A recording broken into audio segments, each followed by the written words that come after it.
Življenje v Sobračah je v veliki meri pogojeno s peskokopi. Vsako uro po cesti, ki vodi iz sosednje občine Šmartno pri Litiji, na desetine tovornjakov prevaža na tone gramoza. Zato je v številnih letih uporabe cesta postala uničena in je bila nujno potrebna obnove. To je bil velik projekt, ki se je pripravljal kar nekaj let. Predvsem smo morali strti nekaj trdih orehov, kar se tiče zemljišč, tudi glede financiranja.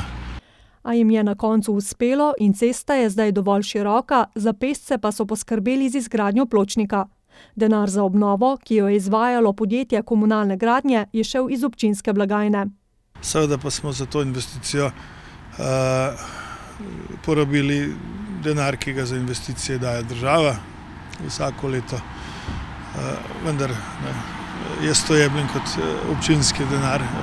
Podobno naj bi v prihodnjem letu cesto na svojem območju obnovili v občini Šmartno pri Litiji.